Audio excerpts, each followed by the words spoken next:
ಸಮಸ್ತ ಕರ್ನಾಟಕ ಜನತೆಗೆ ಈ ನಿಮ್ಮ ಮಂಡ್ಯ ಹುಡುಗ ಮಾಡುವ ನಮಸ್ಕಾರಗಳು. ಏನಪ್ಪ ಇವತ್ತಿನ ವಿಡಿಯೋ ಅಂತಂದ್ರೆ, ಇವತ್ತಿನ ವಿಡಿಯೋ ಬಂದ್ಬಿಟ್ಟು ಒಂದು ಹುಡುಗಿ ಮೇಲೆ ಮಾಡ್ತಾ ಇದ್ದೀನಿ. ಹುಡುಗಿ ಅನ್ನೋಕ್ಕಿಂತ ಹೆಚ್ಚಾಗಿ ಒಬ್ಬ ನಿಮ್ಮ ಮನೆ ಮಗಳು ಅಂತ ತಿಳ್ಕೊಳ್ಳಿ. ಒಂದು ಫೋಟೋ ಹಾಕ್ತೀನಿ ಸ್ಕ್ರೀನ್ ಮೇಲೆ, ಆ ಫೋಟೋನ ನೋಡ್ಕೊಂಡು ಬನ್ನಿ ಫಸ್ಟ್. ನೀವು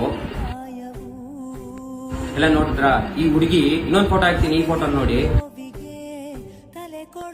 ಹಿಂಗಾಗವ್ರೆ ಅಂತಂದ್ರೆ ನಿಮ್ಗೆಲ್ಲ ಎಷ್ಟು ಬೇಜಾರೈತೈತೆ ಅಂತ ಯೋಚನೆ ಮಾಡಿ. ಇವ್ರು ಬಂದ್ಬಿಟ್ಟು ಶ್ರೇಯಶ್ರೀ ಅಂತ ಇವ್ರು ಬಂದ್ಬಿಟ್ಟು 18 ವರ್ಷ ಅಷ್ಟೇ. 18 ವರ್ಷ ಏನು ಒಂದು ದೊಡ್ಡ ಏಜೇ ಅಲ್ಲ. ಅವ್ರಿಗೆ ಆಗಿರೋ ಪ್ರಾಬ್ಲಮ್ ಇಂದ ಅವ್ರಿಗೆ ತುಂಬಾ ದೊಡ್ಡ ಪ್ರಾಬ್ಲಮ್ ಆಗಿದೆ, ಲಿವರ್ ಪ್ರಾಬ್ಲಮ್ ಆಗಿದೆ. ಅವ್ರಿಗೆ ಎಲ್ಲೂ ಲಿವರ್ ಸಿಗದೆ 6 ಮಂತ್ ಟು 1 year ಇಂದ ಟ್ರೀಟ್ಮೆಂಟ್ ನಡೀತೈತೆ. 15ರಿಂದ 20 ಲಕ್ಷ ಖರ್ಚಾಗೈತೆ ಅಂತ ಅಂದ್ರೆ ಯೋಚನೆ ಮಾಡಿ ನೀವು ಎಷ್ಟು ಖರ್ಚು ಮಾಡೋರೆ ಅಂತ. ಇವರು ಅವ್ರ ತಂದೆಯವರು ಎಲ್ಲೂ ಅವ್ರಿಗೆ ಆಪರೇಷನ್ಗೆ ಲಿವರ್ ಸಿಗದೆ ಅವ್ರ ಲಿವರ್ನೇ ಡೊನೇಟ್ ಮಾಡ್ತಾ ಇದ್ದಾರೆ. ಆ ಲಿವರ್ನ ಡೊನೇಟ್ ಮಾಡಿ ಆಪರೇಷನ್ ಮಾಡಬೇಕು ಅಂತಂದ್ರೆ 25ರಿಂದ 30 ಲಕ್ಷ ಬೇಕಾಗುತ್ತೆ. ಅದೇ ಆಪರೇಷನ್ ಮಾಡಾದ್ಮೇಲೆ ಅವ್ರೇನು ಪಟ್ಟಂತ ಮನೆಗೇನು ಕಳಿಸಲ್ಲ. ಅವ್ರನ್ನ 2 ತಿಂಗಳು ಅಲ್ಲೇ ಇಟ್ಕೊಂಡು ಅವ್ರನ್ನ ಟ್ರೀಟ್ ಮಾಡಿ ಆಮೇಲೆ ಮನೆಗೆ ಕಳಿಸೋದು.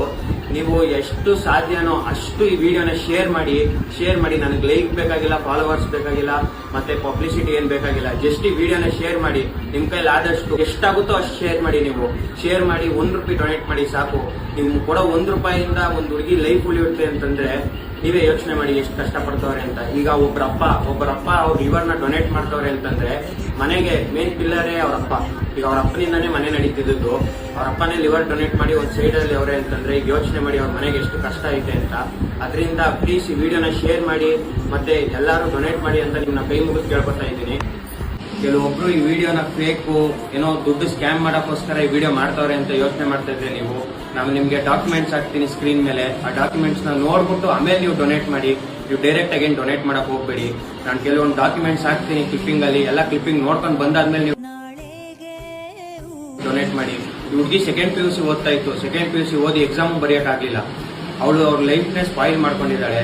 ಸೊ ಪ್ಲೀಸ್ ನಿಮ್ಮ ಮನೆ ಹುಡುಗಿ ನಿಮ್ಮ ಮನೆ ಮಗಳು ಅಂತ ತಿಳ್ಕೊಂಡು ನೀವು ಡೊನೇಟ್ ಮಾಡಿ ಅಂತ ಕೇಳ್ಕೊತಾ ಇದ್ದೀನಿ.